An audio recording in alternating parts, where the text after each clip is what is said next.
안녕하십니까. 가축사양학 윤용범입니다. 오늘은 2020년 서울시 9급 가축사양 기출문제를 풀어보도록 하겠습니다. 1번 간에서 일어나는 탄수화물 대사작용에 대한 설명으로 옳은 것은 이렇게 물었습니다. 1. 과당, 갈락토우주, 엿당 등은 포도당으로 전환이 불가능하다 이렇게 써있죠. 그러면 이 문제는 불가능이 아니라 가능하다 이렇게 봐야 됩니다. 답은 옳은 것은이죠. 2번 과량의 포도당은 글리코겐으로 전변되어 간과 근육에 축적된다. 이건 맞는 질문이 되겠습니다. 답은 2번이 되겠습니다. 포도당은 글루코즈는 봅시다. 글루코즈는 전배돼서 변해서 뭐로 되나요? 글리코겐으로 변화되죠. 자, 이 글리코겐은 어디에? 간과 근육에 축적됩니다. 보통 한 전체 글루코즈 한 1.5% 정도만 축적이 돼요. 나머지 그러면 1.5% 축적이 되고 그래도 남는다 그러면 어떻게 될까요? 지방으로 변환됩니다. 3번 포도당은 베타산화 과정을 거치면서 에너지를 생산한다 이렇게 되어 있죠. 자, 이게 베타산화가 아니라 알파산화죠. 이거 잘못됐죠. 4번 TCA 회로에서 과량의 당은 지방의 합성에 사용될 수 없다 이렇게 되어 있죠. 그러니까 제가 이 글루코즈가 남으면 이런 경우죠. 내가 필요한 탄수화물 양이 100이 필요한데 사료로 120이 투여가 됐습니다. 그럼 20이 남죠. 내가 필요한 거 빼놓고 이 20 중에 1.5%는 간과 근육에 축적이 되고 근데 간과 근육도 담을 수 있는 양이 정해져 있잖아요. 그죠? 정해져 있으니까 그래도 남으면 이것이 지방산 합성에 사용돼서 지방을 축적하는 겁니다. 그래서 4번은 사용될 수 있다죠. 옳은 것은 그랬으니까 2번이 되겠습니다. 이 1번 포도당으로 전환이 불가능하다 그러면요. 가장 기본적인 탄수화물의 에너지원은 뭔가요? 갈락토우주. 뭐 포도당이 기본이지만 그래서 갈락토우주가 중요합니다. 일로 와야죠. 그리고 포도당으로 전변이 안 되면 어린 아이들 특히 갈락토우주 뇌의 영양 성분이 중요하거든요. 문제가 생기겠죠. 2번 닭의 수분 섭취량과 사료 섭취량의 일반적인 비율은 사료 섭취량을 1위라고 한다. 자, 이거는 이제 닭의 특성을 물어본 거예요. 닭은 땀샘이 없죠. 그죠? 깃털로 접해 있고. 그러니까 체온 조절을 어떻게 하냐면 헐떡거림으로 합니다. 항상 답이 헉헉대고 있는 이유가 체온을 조절하기 위해서 그런 거죠. 그러면서 두 번째 체온 조절 역할을 하는 것이 벼슬입니다. 벼슬. 그래서 닭이 서로 싸워서 벼슬이 이게 망가지게 되면 체온 조절에 실패 확률이 크고 닭이 살아남는데 가장 중요한 것은 체온 조절이거든요. 열에 약하거든요. 그래서 함께 지금처럼 무더위가 오면 몰살하는 경우가 그런 경우입니다. 그래서 동물의 체온을 낮출 수 있는 기본적인 방법은 뭐예요? 수분을 섭취함으로 해서 체온을 낮출 수가 있죠. 닭은 특히 사료 섭취량과 음수량의 관계가 2대1 비율을 맞추는 것을 권장합니다. 3번 돼지 품종에 대한 설명으로 가장 옳은 것은 이렇게 봤습니다. 1번 대요크셔종 그렇게 되어 있죠. 번식 능력과 포유 능력이 우수하며 주로 F1 모든 생산에 사용되는 품종이다. 맞죠? 1번 번식 능력, 포유 능력 다 우수합니다. 2번 버크셔종 백색종으로 육질이 뛰어난 품종이다. 육질은 맞는데 사실 산자수보다는 버크셔이 육질 쪽이 맞는데 버크셔는 백색종이 아니고 흑색종입니다. 여기가 틀렸어요. 3번 랜드레스종 보통 돼지는요 삼원 교잡종이잖아요. 기본 일대에서는 요크셔와 랜드레이스를 교배시키는데 둘 다 이게 암컷의 역할이 훌륭하지만 그래도 조금 더 선호가 있다면 랜드레이스를 암컷으로 선택을 합니다. 뭐 이걸 바꿔도 상관은 없어요. 이 랜드레이스 종 역시 흑색종이 아니라 백색종입니다. 요크셔 종과 같아요. 같은 백색종입니다. 귀가 매우 커서 전방으로 늘어진 것이 특징이다. 자, 여기가 틀렸어요. 색깔, 모색. 육종학에서도 그렇지만 이 모색이 중요합니다. 가축에 있어서는. 듀록. 자, F2에 와서 실용축을 만들 때에 이제 산자수는 늘려놨습니다. 육종으로서. 그런데 조금 더 질적으로 육질이 우수한 쪽을 만들고 싶다 그러면 부계로서 이용되는 것이 이제 이 듀록종이죠. 기본 듀록종. 이게 부계종입니다. 부계종. 모색은 흑색, 갈색, 붉은색으로 다양하며 육질이 뛰어나 비육 생산 시 모계로 많이 생산된다. 이렇게 되어 있죠. 자, 이 모계가 잘못된 거죠. 이것이 부계종이다. 이렇게 되어 있습니다. 답은 옳은 것은 그랬으니까 1번이 되겠습니다. 4번. 젖소의 건유기 사양 관리에 대한 설명으로 가장 옳지 않은 것 됐습니다. 건유기, 그렇죠? 건유기는 젖을 말리는 거죠. 이 건유기가 없으면 관계 없습니다, 여러분. 그 다음에 또 계속 임신하고 출산을 하면 우유는 생산이 되는데 건유 기간을 거친 소와 거치지 않은 소, 1년 내내 360일 젖을 산유한 소의 1년 유량을 보면 건유기를 거친 소가 약 30% 정도 많습니다. 그러니까 생산량을 보면 반드시 건유를 시키는 이유가 거기가 있죠. 1번, 건유 기간은 조건에 따라 달라질 수 있지만 그렇습니다. 왜냐하면 그 모체의 건강 상태도 우리가 봐야 되거든요. 뭐 그 이외에 사료의 조건이라든지 여러 가지 조건이 있기 때문에 달라질 수 있지만 기본적으로 60일이죠. 60일입니다. 365일 중에 305일은 산유하고 60일은 건유 이렇게 됩니다. 2번, 농호 사료와 다집질 사료의 급여를 중단하고 저질 사료와 물만 급여한다. 이렇게 되어 있죠. 자, 봅시다. 농호 사료, 다집질 사료의 급여를 중단하고 맞죠? 왜냐하면 지금 젖을 말리려고 하는데 에너지를 계속 넣어주면 어떻게 젖이 더 나오겠죠. 그래서 이것은 문제가 있을 수 있다. 3번, 아니 중단하고 저질 사료와 물만 급여한다. 이게 맞는 얘기죠. 이걸 중단하고니까 아주 안 먹일 수는 없잖아요. 그러니까 저질 사료는 줍니다. 3번, 건유를 위해 마지막으로 착유한 소는 유방염 예방을 위해 유방염 연고를 각 유두구에 주입하고 유두 침지 소독을 실시합니다. 자, 유두구가 몇 개 있을까요? 4개죠. 젖소는 유방이 4개죠. 4개에 이렇게 있습니다. 그러면 젖소가 이쪽에 머리 쪽이고요. 이쪽이 꼬리 쪽이라면 뒤쪽에 붙어 있는 것이 더 큽니다. 그래서 전구 2개와 후구 2개의 유구는 보통 4대 6의 비율을 갖습니다. 뒤쪽이 더 커요.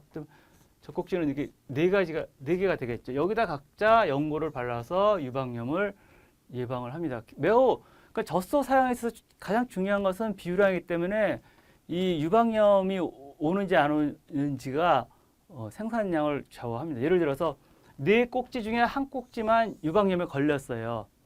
그러면 이것이 지금 생체잖아요. 유기적으로 연결됐으니까 계속 전염이 돼서 전체적인 유량을 떨어뜨릴 수가 있습니다. 그래서 항상 유방염에 신경을 쓰고 여기에 연고도 바르고 침지는 뭐냐면 약통에 있는 것을 이렇게 담가주는 겁니다. 3번 건유 4번 건유 후기에 조사료로서 둑과 목초 등을 위주로 급여하는 경우 칼슘 섭취량이 부족하게 되어 여기가 잘못됐죠. 자, 둑과 목초의 특징이 뭐예요? 칼슘과 단백질 함량이 높다. 이게 특징입니다. 두과 목초의 특징. 근데 두과 목초를 급여했는데 칼슘이 부족할 수가 없지요. 이 부분이 잘못된 겁니다. 근데 뒤를 보면 만약에 부족하다면 예를 들어서 두과 목초가 아니라 화분과 목초를 급여해서 섭취량이 부족하다면 분만 후 유혈의 원인이 될 수 있다. 이거는 맞는 얘기예요. 만약에 부족하다면 유혈의 원인이 됩니다. 답은 4번이 되겠습니다. 5번 닭의 소화기관 중 근위에 대한 설명으로 가장 옳지 않은 것 이렇게 되어 있죠. 닭의 소화기관 근데 우선 뭐 위도 있고 소장, 대장이 있겠죠. 물론 구강부터 시작은 합니다. 소화기관은. 근데 위를 물어봤죠. 지금 위. 닭의 위는 어떻게 되어 있어요? 닭의 위. 우선 구강을 거쳐서 식도를 통해서 소낭을 거쳐서 그죠? 소낭을 거치죠. 그 다음에 선위로 들어가서 그 다음에 근위로 들어갑니다. 소낭 그 다음이 선위 그 다음에 근위 이런 순서로 식계가 움직입니다. 소낭은 닭은 이빨이 없죠. 없으니까 그냥 그대로 삼킵니다. 근데 이 분자가 큰 것을 그대로 삼켜서 선위에 들어가면 이 선위가 일반적으로 단위동물의 위에 해당됩니다. 식체할 우려가 크죠. 그죠? 그러니까 먼저 한번 낭이 주머니 낭자거든요. 먹이 소자 한번 완충작용을 하는 겁니다. 담겼다가 다시 내려보내는 거죠. 한 번에 확 내려가지 않도록. 소낭 다음에 선위가 있고 이 선은 분비선자거든요. 분비는 뭘 해요? 소화효소를 분비하는 거죠. 이 소화효소가 분비되는 곳이 선인데 선위에서 분비된 소화효소와 사료가 섞인 다음에 이 소화효소의 작용은 근위에 가서 합니다. 이게 사실 중요한 포인트죠. 시험에 어렵게 나오면 선위에서 분비선 효소에 작용해서 선위에서 분해가 된다. 이렇게 출제가 되면 그것은 잘못된 지문이 되겠습니다. 그래서 이 기본적인 사항을 알고 이제 문제를 풀어보시면 1번 포유류의 저작과 비슷한 섭취물의 입자도를 물리적으로 감소시키는 두꺼운 근육성 기관이다. 맞습니다. 그 다음 두 번째 2차 소화가 일어나는데 소화라는 것은 고분자를 저분자로 자른다는 얘기예요. 그러니까 소화. 이 소화가 근위에 가서 우리가 흔히 얘기하는 닭똥집 있죠. 근위에 가서 물리적 그런 분쇄가 일어납니다. 여기에는 모래 같은 것이 들어가 있죠. 그래서 물리력을 극대화시키기도 합니다. 근위 맞는 얘기죠. 일반적으로 작은 돌이나 단단한 입자 등이 염화물질이 들어있어서 섭취된 곡류를 분수한다. 그렇죠? 작은 돌 혹은 뭐 모래 이런 것들 먹지요. 3번 효소를 분비하여 선위에서 분비된 염산과 펩신이 그죠? 작용한다. 이렇게 되는 거죠. 4번 근인의 폐하는 약 2.5 정도다. 이렇게 되는 겁니다. 자, 이 선위에서 분비된 염산과 펩신이 근위 가서 작용한다. 이거는 맞는 거라고 그랬죠. 근데 여기 앞에 뭐가 써 있어요? 근위에 대한 설명인데 근위에서 효소가 분비되나요? 안 되죠. 그러면 이 문제도 사지선다가 아니라 이지선다가 된 거죠, 지금. 다른 거 몰라도. 자, 근위라고 써놓고 2번에 여기는 작은 돌이나 단단한 입자 등의 염화물질이 있어서 그걸 분쇄하는 것이 근위다 라고 써놨는데 3번에는 효소를 분비한다 그러면 위에는 물리적 작용, 아래는 화학적 작용이잖아요. 그래서 이거는 효소를 분비하지는 않습니다. 옳지 않은 것 3번이 되겠습니다. 6번 사료 원료 중 강피류는 뭐냐면 껍질류예요. 껍질류. 이래서 곡류를 우리가 수확을 하면 껍질을 벗기잖아요. 쌀인 경우는 쌀만 먹고 쌀겨는 우리가 이제 그 사료로서 이용을 하죠. 다 강피류입니다. 콩일 때 콩껍질 까면 그것도 강피류. 그렇죠. 일반적인 특성에 대한 설명을 옳지 않은 것. 1번 곡류보다 조섭류 함량은 높고 에너지 함량은 낮다. 그렇죠? 에너지 함량이 낮은 건 맞죠. 자, 공유가 이렇게 있으면 예를 들어서 그냥 쌀을 예를 들게요. 안에 쌀이 있습니다. 종실이죠. 쉽게 얘기해서 종실. 근데 이 종실을 보호하기 위해서 껍질이 이렇게 있습니다. 종실은 거의 대부분 전분입니다. 전분. 전분은 이것이 포도당으로 변환이 되면 100%다 포도당으로 변환이 됩니다. 매우 훌륭한 탄수화물 근원이 되는 것이죠. 근데 이 종실을 보호하기 위해서 껍질에는 무기물이 많고 단백질층이 이루어집니다. 물론 여기에 지방도 있습니다. 그 조섬유 함량은 높고 에너지 함량이 낮다. 맞죠? 2번. 조단백질 함량은 대략 10 내지 20%이고 이거 맞는 얘기예요. 10 내지 20%이고 공유보다 낮다. 여기가 잘못됐습니다. 공유보다 높다라고 설명을 해야 됩니다. 그럼 공유는 어느 정도 될까요? 공유는 조단백질 함량이 약 8 내지 13%입니다. 그죠? 강피르는 10 내지 20인데 8 내지 13보다 많잖아요. 그러니까 높다라고 표현을 해야죠. 그러니까 답은 2번이 되겠습니다.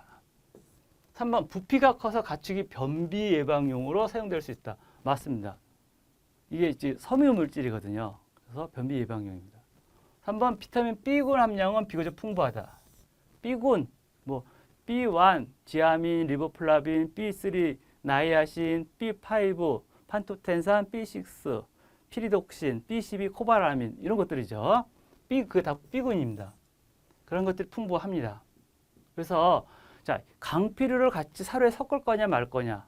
이제 이러한 문제점을 논하다 보면 같은 1kg인데 껍질류까지 섞여 있으면 에너지 값이 낮아지는 것은 맞습니다. 상대적으로. 그런데 반대면에서 보면 단백질과 무기물과 비타민, 섬유질 물질 이런 것도 공급이 되고 있지요.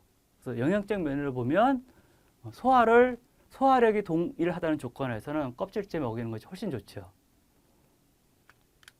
7번 반추 가축을 위한 TMR 사료의 장점에 대한 설명을 가장 옳지 않은 것 TMR 이거 우리나라 처음에 들어올 때 용어 정리가 완전 배합설 이렇게 됐었어요. 특별히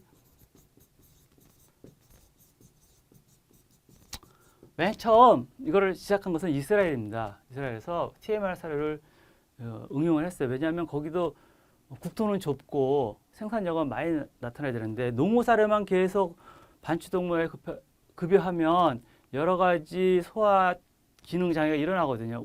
가장 쉬운 것이 반추 위내의 산도가 강해지는 거죠. 그리고 반추 위의 물리적 기능이 약화되고 점점 퇴화되기 때문에 일반적으로 TMR 그러면 농후 사료만 먹이지 말고 농후 사료 플러스 조사료를 섞어서 급여하자 하는 개념이 TMR이에요. 근데 원래 기본 개념은요.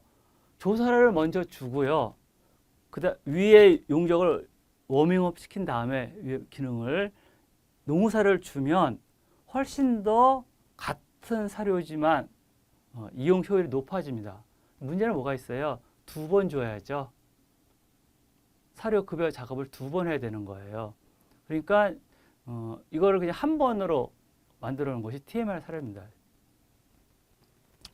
1번 조사료와 농후사료 등이 골고루 배합된 사료로 선택 채식을 방지할 수 있다. 그렇죠. 우리 비빔밥 만들어 놓으면 잘 빼기 어렵잖아요.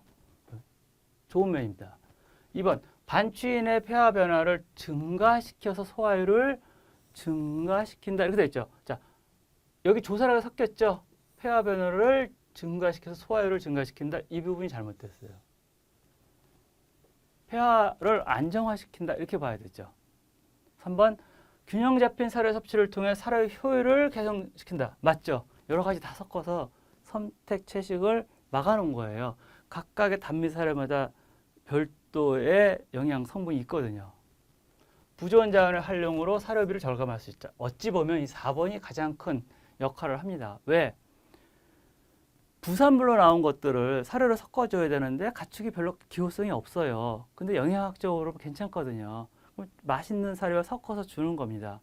그럼 부산물을 우리가 경제적으로 유용하게 이용할 수도 있는 그러한 효과가 있기 때문에 TMR 사료 4번의 효과가 매우 크다.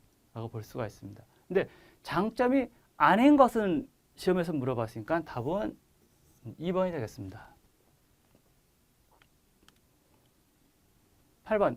돼지에 대한 소화 실험의 결과가 보기와 같이, 보기가 빠졌네요. 보기와 같이 측정되었을 때 측정된 결과를 바탕으로 계산한 외관상 질소 소화율은 이렇게 봤습니다. 자, 측정된 모든 값은 건물 기준이다 이렇게 돼 있죠. 섭취한 사료의 양, 질소의 농도, 배출된 분의 양, 배출된 분질소 농도 이런 것들을 질소 소화율을 우리가 질소 소화율 구하는 공식에 대입을 하셔서 구하시면 약 95% 정도가 나오게 됐습니다. 자, 섭취한 사료량은 500g이죠. 그죠?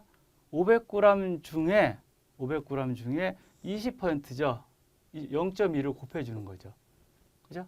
그러면 100 정도. 배출된 양은 50g인데 여기에는 10% 정도만 질소 농도죠. 그죠? 0.1 곱해주면 5 이렇게 되는 거죠. 그럼 내가 급여한 수치에서 배출된 수치를 빼주면 내가 흡수된 수치잖아요. 그러니까 100에서 5를 빼주면 95 이렇게 되는 겁니다. 95. 어찌 보면 이건 단순한 계산식이죠, 여러분. 그러니까 내가 100을 줬는데 그걸 100을 다 소화하지 못하고 똥에 5%가 섞여 나온 거예요. 그럼 당연히 흡수는 몇 퍼센트 했어요? 95% 했지요. 물론 소변에도 섞여 나갔지만 일반적으로 대사 실험할 때는 분을 가지고 많이 합니다. 9번. 산란계의 산란 초기 사양 관리에 대한 설명으로 가장 옳지 않은 것 이렇게 물어봤어요. 1번. 닭이 물과 사료를 충분히 섭취할 수 있게 한다. 맞죠? 2대1 충분히 섭취해야 한다. 놀라지 않게 한다. 네. 놀라면 어떻게 될까요? 폐사입니다. 폐사. 그것도 집단 폐사. 그 다음에 이것은 좀 산란계죠. 산란율 저하. 바로 옵니다. 닭이 다른 동물에 비해서 체구가 작잖아요. 체구가 작기 때문에 그만큼 외부에 대한 스트레스가 굉장히 큽니다. 그 스트레스에 의한 이 생산성 저하지요. 특히 뭐 예를 들어 닭을 키우는데 외부에서 야생동물이 침입했다 그러면 한두 마리 물어가는 것도 문제지만 그 야생동물 침입으로 인해서 놀라서 죽어가는 개체가 훨씬 더 많거든요. 3번. 질병 저항력을 높이기 위해 산란 피크 기간에 예방 접종을 실시한다. 이렇게 됐죠. 산란 피크 기간에 예방 접종하면 예방 접종 자체도 스트레스인데, 그죠? 이 산란율이 유지될 수가 없죠. 확 떨어집니다. 산란 피크 기간에는 금지. 그래서 옳지 않은 것 3번이 되겠습니다. 연장된 점등 시간은 줄이지 않는다. 이거는 맞는 얘기예요. 점등 시간을 연장시켰잖아요. 그럼 다시 줄이지 않습니다. 10번.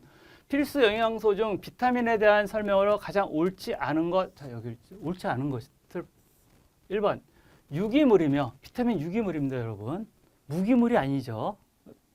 이게 혼동되실 거예요. 유기물은 탄수화물, 지방, 단백질 그건 분명히 유기물인지 알고 있는데 생체 구성하고 하니까 무기물은 분명히 무기물인 거예요. 조해분 이런 것도 있잖아요. 그렇죠? 근데 비타민은 이게 어디에 속할까? 유기물입니다. 왜냐하면 비트 플러스 아민이에요. 아민은 뭐예요? 단백질이잖아요. 그죠? 그쪽 구성 성분이잖아요. 유기물입니다. 그 자체가 에너지를 발생한다. 여기서 잘못됐어요. 비타민은 에너지 없습니다. 에너지는 뭐만 있어요? 탄수화물, 지방, 단백질 이것만 있어요. 그죠? 이건 특이 기능만 나타내는 거지 에너지 없습니다. 일부 비타민을 제외하고는 동물체 내에서 합성이 불가능하다. 맞는 얘기죠. 합성 불가능한 것들 많죠. 사람 같은 경우 비타민C 반드시 먹어야 되잖아요. 사람 동물이니까.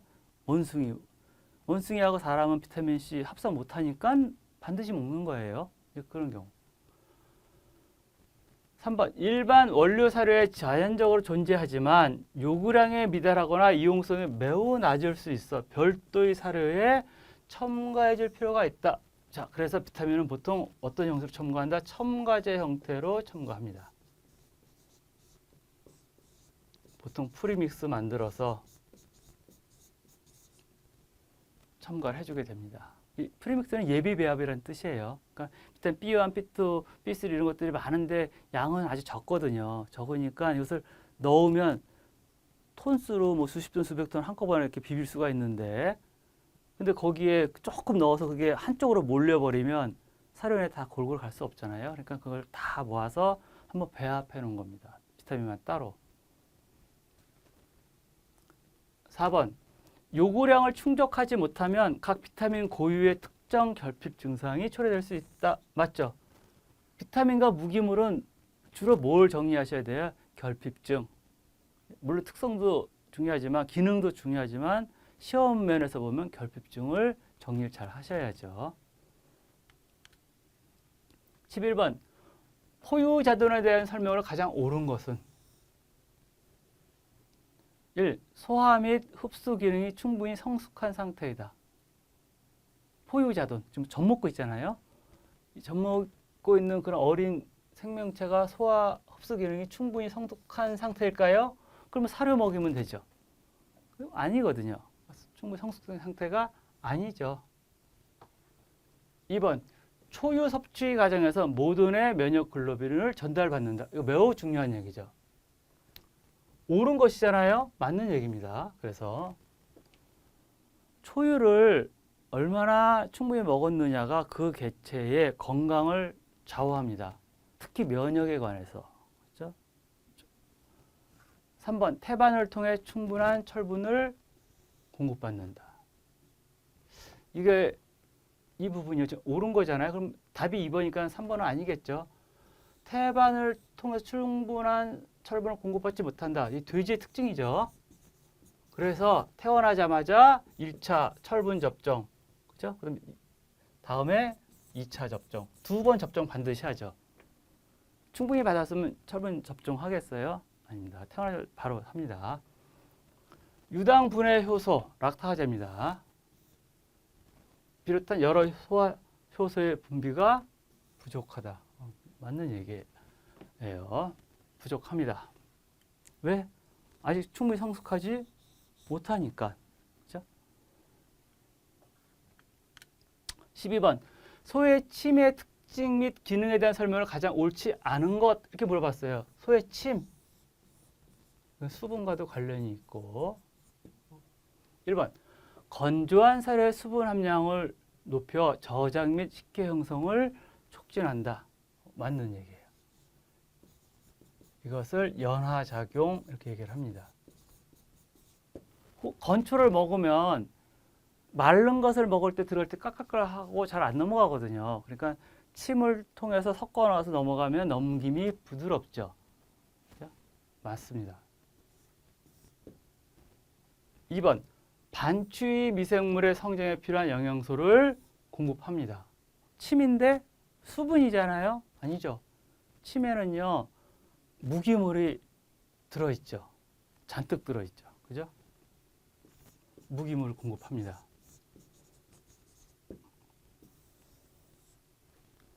여긴 질소도 있고요. 기타 여러 가지 물질들이 많이 있습니다. 3번 반추위 내 폐하를 유지시킨다. 맞습니다.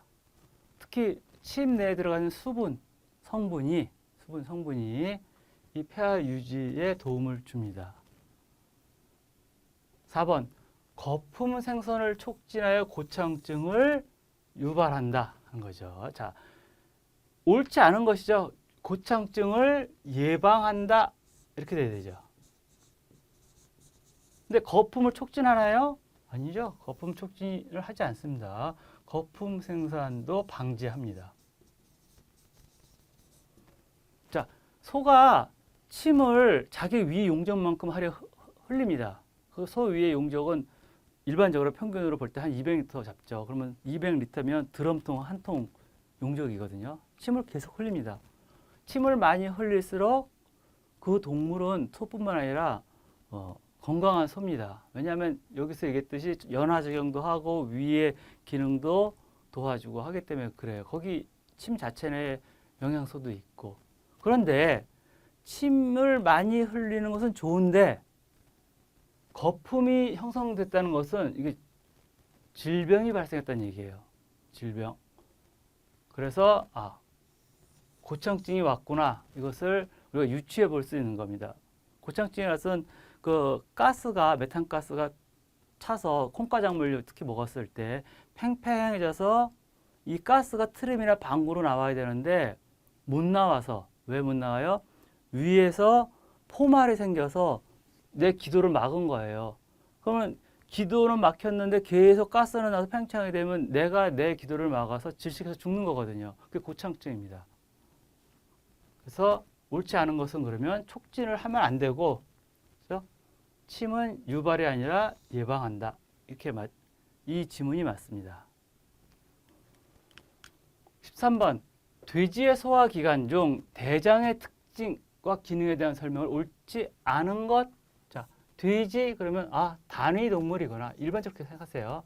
소화기관 나오면 제일 먼저 단위동물이냐, 반추동물이냐 이렇게. 그 다음에 대장. 이거죠. 보겠습니다. 12장 공장 회장으로 구성되어 있다. 자, 12장 공장 회장은 대장인가요? 아니죠. 소장이죠. 소장입니다. 그럼 대장은 뭔가요? 맹장, 그 다음 순서가 결장, 그 다음 순서가 직장, 배출되는 거죠. 그죠? 그러니까 1번이 대장이 아니라 소장의 특징이죠. 그러니까 옳지 않은 것 1번. 2번. 대장은 뭐 여러 가지 기능이 있지만 주로 수분 재흡수 장소입니다. 맞죠? 소장은 영양소 흡수 장소. 그 중에서 12장 이렇게 되는 거죠. 3번. 미생물에 의한 발효가 일어납니다. 어디에서? 맹장에서. 대장의 맹장에서요. 물론 결장도 조금 일어날 수 있지만 주로 이제 맹장입니다. 4번. 소화되지 않은 소화관 내용물의 저장소다. 맞죠? 소화됐으면 이미 피 속을 타고 들어가서 각 부위를 가졌을 거 아니에요? 근데 안 되니까 저장하고 있다가 배출되는 것이죠. 맞는 얘기입니다. 14번. 사료 에너지 중 대사 에너지의 열량 증가로 소비된 부분을 제외한 에너지에 해당되는 것은 이렇게 물어봤어요. 자, 이것도 가장 빈출 문제로 나오는 겁니다. 그죠? 에너지 모식도. 이걸 외워야 된다고 제가 계속 얘기하는데 총 에너지. 그로스 에너지라고 하죠. 총 에너지입니다. 이게 결국 사료예요. 사료에 들어간 영양 성분을 얘기하는 거예요. 여기서 분 에너지. 분 중에 있는 에너지 값을 뺀 것이 대사 에너지죠. 다시 이 대사 에너지에서 뭘 빼요? 오줌에 들어있는 에너지 값을 뺀 것이 대사 에너지입니다. 근데 여기 뇨중뿐만 아니라 가스 에너지 값도 빼집니다. 이 대사 에너지에서 다시 발효열에 의한 에너지 값을 빼준 것이 정미 에너지 값이죠. 문제가 뭐였어요? 이거는 항상 외우고 있어야 돼요. 그럼 어디를 물어봐도 답변을 할 수 있는데 일반적으로 어디를 물어보겠어요? 바로 대사 에너지를 물어볼까요? 아니에요. 가소화 에너지를 물어볼까요? 이거 가소화 에너지거든요. 가소화 에너지 값이 아니라 대사 아니면 여기를 물어봐요. 대사 에너지, 메타볼릭 에너지에서 열량 증가로 인한 에너지 값을 뺀 것 정미 에너지, 이거 네트 에너지거든요. 네트 에너지, 정미 에너지 이렇게 되죠. 이걸 메타볼릭 에너지, 대사 에너지.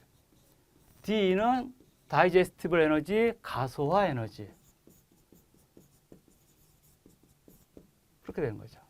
답은 뭐겠어요? 자, 정미 에너지 이렇게 됩니다. 이 모식도를 여러분 알고 계셔야 돼요. 다음은 15번. 반추동물의 위와 위에서의 소화작용에 대한 설명으로 가장 옳은 것은 이렇게 물어봤습니다. 첫 번째, 반추동물에서 상대적 크기가 가장 작은 위는 반추위는 모두 몇 가지가 있어요? 제1위부터 1위, 2위, 3위, 4위 이렇게 네 가지 위로 구축되어 있죠. 항상 제4위가 작다 이렇게 되어 있죠. 근데 이 위는요, 송아지가 태어나면 이 4위가 제일 큽니다.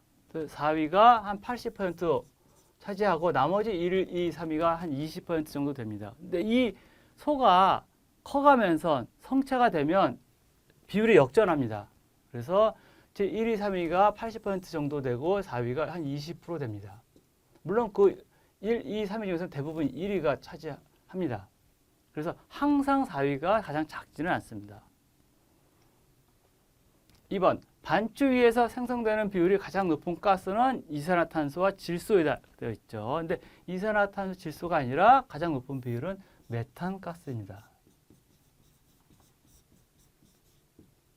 3번, 반추 미생물은 반추 동물의 소화작용을 돕고, 맞는 얘기거든요. 반추 미생물이 분해를 합니다. 조사료를 특히요. 조사료에 있는 조섬유 있죠. 그걸 분해하는 역할을 합니다. 여러 가지 영양소를 합성해내기도 합니다. 그래서 그게 이제 휘발성 지방산이죠. 반추 동물이 이용할 수 있게 한다. 자, 이 부분은 세 부분으로 나눠져 있지만 다 맞는 지문이 되겠습니다. 답은 3번입니다. 옳은 것이니까요. 자, 4번을 보시면 반추위의 알팔파 건초 급여시. 알팔파는 이제 사초의 여왕 그래가지고 모든 사료작물 풀 중에 가장 영양가가 많은 거예요. 단위 기준당. 그러면서 콩가작물이죠. 콩가작물. 미생물의 발효로 인해 생기는 휘발성 지방산 중.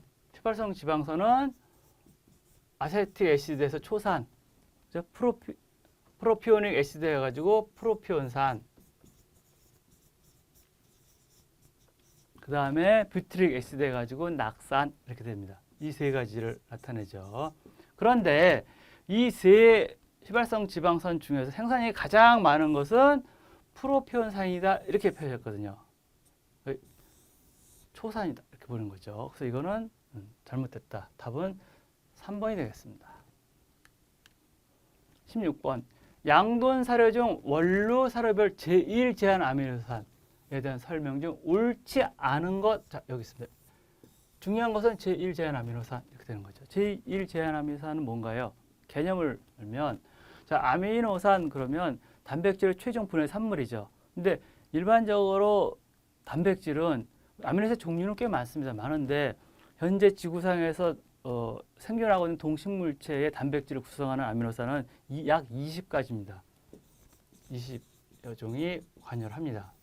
이 20여 종이 아미노산이 다 일정한 수준을 가지고 단백질을 구성하지 않아요. 어떤 아미노산, 뭐 예를 들어서 라이신은 많이 있는데 메티오는 아주 적고 뭐 이렇게 층층이거든요. 그래서 가장 적은 함량을 가지는 것을 제한 아미노산 이렇게 얘기를 합니다. 왜냐하면 그 아미노산에 의해서 요만큼 바가지뿐이 이용을 못하는 거예요. 나머지 19개도. 여기다 물을 부으면 넘어가겠죠. 그러니까 제2 제한 아미노산까지 요만큼만 이 부분을 첨가시켜주면 나머지 19개도 그만큼 이용할 수 있는 겁니다. 그 실질적인 효과는 나는 한 가지를 첨가시켰는데 19배 효과를 나타낼 수 있는 거죠. 그래서 반드시 이 제한 아미노산은 첨가제로서 첨가를 시킵니다. 일반적으로 사료를 만들 때예요. 근데 각각 종류에 따라 틀린데 밀의 제일 제한 아미노산은 라이신입니다. 보리 제일 제한 아미노산 라이신입니다. 수수 제일 제한 아미노산 라이신입니다. 일반적으로 밀, 보리, 수수 다 화분과 목초죠. 화분과 목초의 제일 제한 아미노산은 라이신이고 콩과 목초의 제일 제한 아미노산은 메티오닌입니다. 근데 이제 옥수수도 물론 화분과 작물입니다. 그런데 옥수수는 제1 제한 아미노산으로 라이신이 반드시 들어가고 트립토판도 제1 제한 아미노산에 포함됩니다. 답은 3번 트레온이 아니라 라이신이 되겠습니다. 17번 젖소의 비유 초기 사양 관리에 대한 설명을 가장 옳지 않은 것 이렇게 봤어요. 젖소 비유 초기 사양 이렇게 됩니다. 1번 비유 초기는 우유 생산량은 증가하고 사료 섭취량은 감소하여 우유 생산에 요구되는 영양소를 사료로 충당할 수 없어 에너지 균형이 발생하는 시기이다. 이렇게 돼 있죠. 자, 그 다음 또 보겠습니다. 비유 초기의 심한 체중 감소는 옳지 않은 것을 물어보는 거죠. 우유 생산량, 번식 등에도 영향을 미치므로 체중 감소가 최소화되도록 영양 관리를 해야 된다. 맞는 얘기거든요. 3번 비유 초기에는 양질의 조사료를 자유채식하도록 하여서 왜냐하면 비유 초기 자유채식이 왜 그래요? 우유 생산량이 많기 때문에 그렇죠. 우유는 결국 영양소가 나오는 거기 때문에 그렇습니다. 건물 섭취량을 증가시킨과 동시에 반추 기능을 강화시켜야 한다. 맞는 질문이 되겠습니다. 자, 4번 비유 초기에 저에너지 및 저단백질 사료를 급여한다. 이렇게 돼 있죠. 자, 이 문제도요. 이지선답니다. 실질적으로. 보세요. 1번 지문과 4번 지문 서로 반대되는 얘기를 하고 있죠. 2번, 3번 모른다 치더라도 1번에는 비유 초기는 우유 생산이 증가한다. 그래서 사료 섭취량이 감소하고 우유 생산에 요구되는 영양소를 사료로 충당할 수 없어서 에너지 균형이 발생되는 시기 이렇게 돼 있죠. 그러니까 사료 섭취량은 감소되지만 우유 생산이 증가하니까 이게 안 맞죠. 원래는 사료 섭취도 많이 먹고 우유량도 많이 나오면 문제가 없는데 그게 아닌 상태이기 때문에 반대 상태이기 때문에 실질적으로 이 사료 섭취량보다는 뭐가 중요해요? 에너지 농도가 중요한 거거든요. 그래서 이때에는 고에너지 사료, 고단백질 사료를 주는 겁니다. 적게 먹으니까 적지만 그 안에 영양성분을 많이 담아서 급여를 하면 어느 정도 상쇄시킬 수 있는 거죠. 그러니까 1번과 4번이 서로 다른 얘기를 하고 있기 때문에 둘 중 하나는 잘못됐다 하는 거죠. 그래서 기본 원리를 아시면 4번이 잘못됐다는 것을 금방 알 수가 있습니다. 18번 식물성 단백질 사료 중 사료로 이용할 때 문제가 될 수 있는 고시폴이라는 페놀성 화합물 함유되어 있습니다. 자, 이 4개 나왔죠, 여러분. 저해 물질. 이것도 반드시 정리해야 될 내용입니다. 항상 나오는 문제죠. 이 4개 중에 뭘 물어보느냐? 그걸 물어볼 겁니다. 그거 무조건 외우시면 한 문제는 여러분 선택할 수가 있죠. 대두박. 그러면 이것은 트립신 저해제. 됐습니다. 면실박, 고시폴. 특히 그 산란계에 매우 주의해야 됩니다. 난황을 변색시킬 수도 있고요. 체종박, 탄닌, 소화율을 저하시킵니다. 아마박, 청산 함량이 있습니다. 이 기본적인 거 여러분들 외시면 넷 중에 어느 걸 물어봐도 여러분들이 답할 수가 있습니다. 그래서 고시포를 물어봤죠? 그럼 면실박 이렇게 되는 겁니다. 19번 사일리지에 대한 설명을 가장 옳지 않은 것. 고수분 사료죠. 고수분 사료입니다. 사일리지. 김장이죠. 김장. 1번 일광건체 비해 비타민 D 함량이 많다. 1번 딱 보니까 비타민 D는 햇볕을 보고 합성이 되죠. 식물이든 동물이든. 식물체는 그 잎에서 이게 합성이 됩니다. 동물체는 피부층에서 합성이 됩니다. 그러니까 당연히 건초가 비타민 D가 많고 만약에 생초라면 비타민 A가 많지요. 자, 옳지 않은 것 일광건초에 비해서 비타민이 많다. 이거 사일리지가 제가 처음에 설명할 때 고수분 사일 이렇게 돼 있죠. 수분함이 70% 정도 되는 거. 그러니까 당연히 비타민 D 함량이 적을 수밖에 없죠. 수분이 많다는 것은 내가 햇볕을 충분히 받을 수 없는 조건이잖아요. 옳지 않은 거 1번입니다. 2번 건초에 비해 날씨의 영향을 덜 받고 조제할 수 있다. 맞죠? 건초 조제하다가 비가 오면 그죠? 보통 3일 정도 이렇게 건초를 제조하는데 야외에서 한다면, 혹은 뭐 나중에 그 인공 건조기를 한다고 그래도 비 오는 날 비를 맞으면 건조하는 시간이 훨씬 더 커지잖아요. 그 건조시키면서 수분이 날아가면서 수분만 날아가면 문제가 없는데 영양분도 같이 날아가거든요. 그래서 건초를 만들다가 비를 한 번 맞았다 그러면 전체 영양분의 3분의 1이 사라졌다. 근데 그 다음날 또 맞은 거예요. 그럼 70% 남은 거 중에 또 3분의 1이 또 사라졌다. 그렇게 된 거죠. 그래서 한 번 비를 맞으면 계속 건초로 가는 것보다는 저수분 사일리지로 가거나 발효 건초로 가는 겁니다. 사일리지는 비가 와도 수분 함량이 뭐 70% 훨씬 넘어갈 그럴 수는 있죠. 아니면 수분을 좀 이렇게 말려서 준다거나 아니면 거기다 밀기구를 섞어서 수분 함량을 조절하면 됩니다. 맞는 얘기고. 3번. 건조가 어려운 재료나 각종 부산물을 이용할 수 있다. 그렇죠. 건조가 어려운 건 뭐예요? 예를 들어 옥수수 같은 경우에는 옥수수속이 꽉 차 있잖아요. 거기 수분이 많거든요. 그것을 건조시키려면 건조 잘 안 되거든요. 그 압쇄해서 좀 눌러서 건조하면 좀 나을지 모르지만 어렵다. 연중 다즙질 사료를 공급할 수 있다.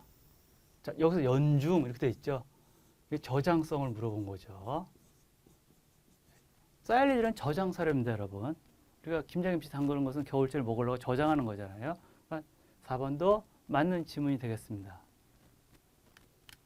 20번. 가축의 사양 표준에 대한 설명으로 가장 옳지 않은 것 사양 표준입니다. 우리가 가축을 이렇게 사양하다 보면 사료를 배합사료를 만들잖아요. 물론 TMR 사료도 마찬가지예요. 배합사료를 만들면 어떤 사료법 규제에 의한 그러한 기준이 있습니다. 그래서 그 기준을 뭘 두냐면 사양표준표를 기준으로 합니다. 사양표준이라는 것은 일반적으로 어떤 해당 가축이 먹어야 되는 최소한의 영양 성분을 표시한 겁니다. 중요한 것은 사양표준 그러면 제일 먼저 뭘 떠올리셔야 돼요? 최소한 양이다. 예를 들어서 CP값, 조단백질 값이 13%다. 예를 들어서 소일 때 이거를 내가 급여를 하려고 합니다. 그러면 소사료를 만들려면 사양표준 13%라 그러면 13% 이상을 여기다 두어야겠죠. 그죠?